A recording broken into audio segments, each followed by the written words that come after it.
Your Excellencies, Ambassadors, experts, dear colleagues, good morning. It's a great pleasure to welcome you to this celebration of World Telecommunication and Information Society Day.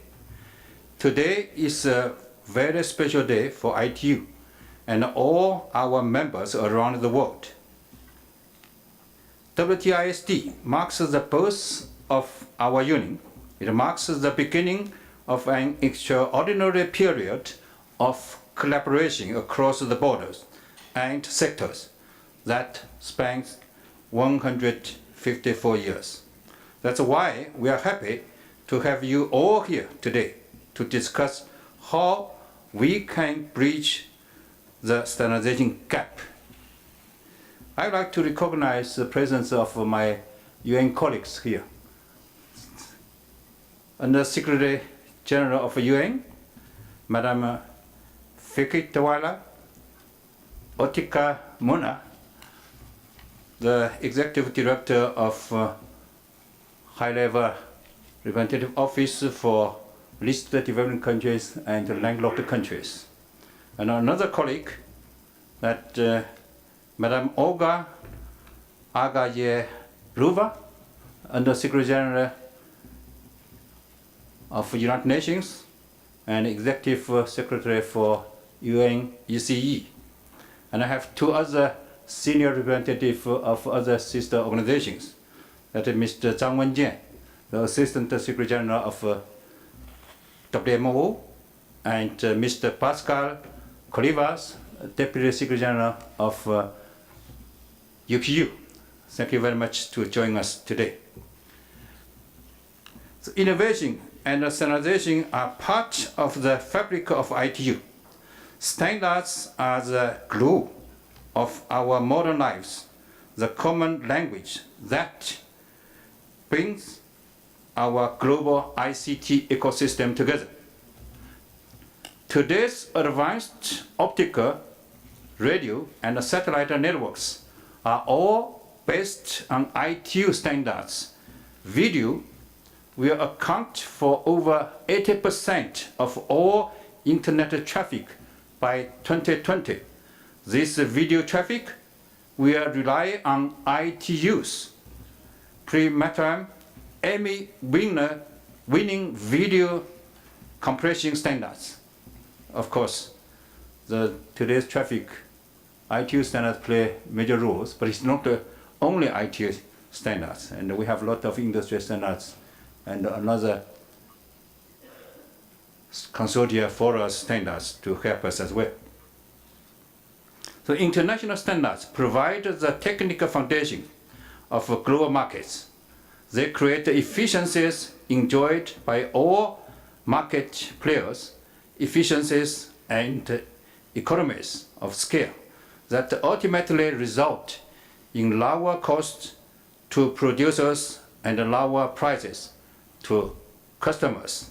And this has an important impact on what ITU is doing to connect the world. But there's more. By supporting backward compatibility, international standards enable next generation technologies to interwork with the previous technology generations. At a time when investment in ICT infrastructure is critical, this protects our past investment while creating the confidence to continue investing in our digital future. Ladies and gentlemen, WTISD turns 50 this year. It's an opportunity for us to reflect on what we have done. We are going to show you a short video about our journey, and I'm also very pleased to see my former colleague, Mr. Timofeyev Valery, former director of Radio Communication Bureau from, I think, 2002 to 2010. So let me show you our video.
Thank you very much. I have a very, very big surprise last night, just 11 o'clock before midnight. I received a great news from a minister of Egypt. And he announced that Egypt today will issue a new memorial stamp to mark the 50th anniversary of WTISD. Here is the stamp. I thank him and thank Egypt very much for their remarkable efforts to help us to celebrate this. I cannot give that copy to you because I don't have copy. I just got this video, this picture last night.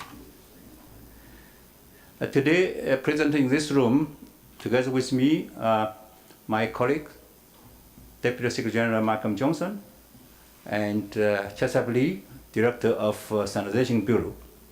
And the other two colleagues, that Madam Bogdan, Doreen, is on her way back to Geneva from Kigali. She's still in the sky, very high. And then Mario Manovich, the Director of Radio Communication Bureau, he's on his mission.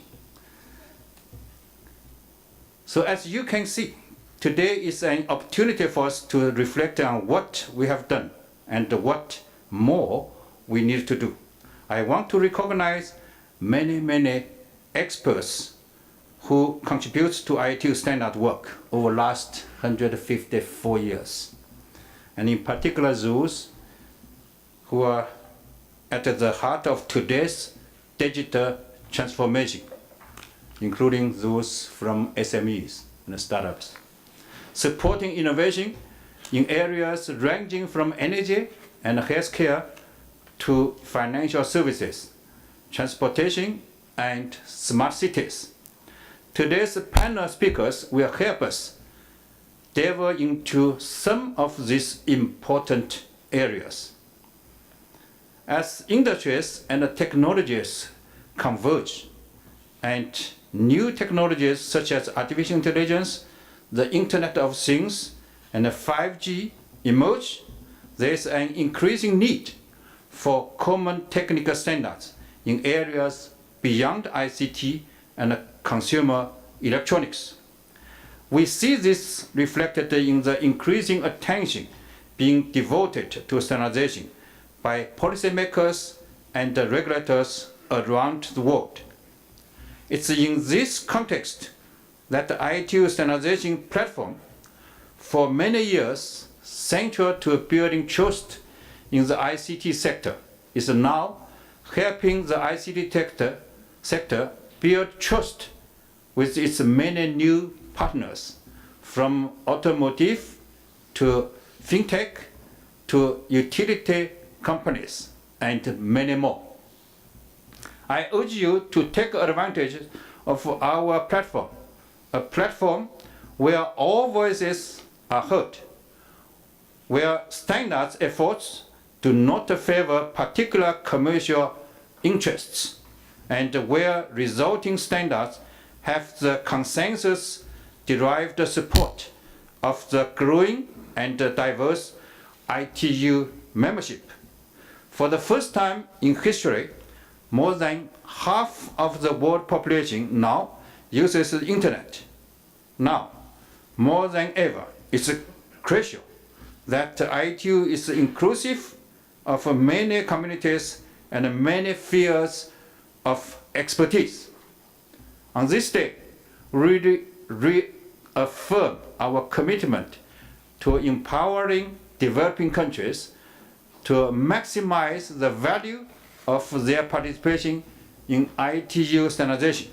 I want to thank Saudi Arabia for their very generous contributions in support of our work to bridge the standardization gap. This will make a big difference. On this day, let's send the message that we will continue to build bridges between different communities within the ICT industry, that we will continue to build bridges between the ICT industry and the many other industries innovating with the help of ICT, and that we will continue to offer a neutral platform for ICT stakeholders to leverage technology to accelerate progress towards the Sustainable Development Goals and build the mutual trust necessary to shared technologies advances. And we will continue our efforts to bring SMEs into the mainstream of world standardization of ICT. And we will continue to encourage young people, in particular young women, experts, to increase their participation in standardization activities. I look forward to our continued work together to support the emergence of an ICT environment able to foster more inclusive and sustainable social and economic development in all regions of the world. And before I conclude, I also like to extend my sincere appreciations and heartfelt thanks to our Secretary General of the United Nations, who was here in Geneva, and then he went to Pacific areas. I report to him our celebration, and he asked me to convey his congratulations to ICT family worldwide for their great efforts. And he gave us generous message. To be honest with you, the message we offered our first draft is a little bit short, and he added a lot of words. So we're really grateful for his efforts to support us. So ladies and gentlemen, I wish you a great day of World Telecommunication Information Society Day 2019. Thank you very much.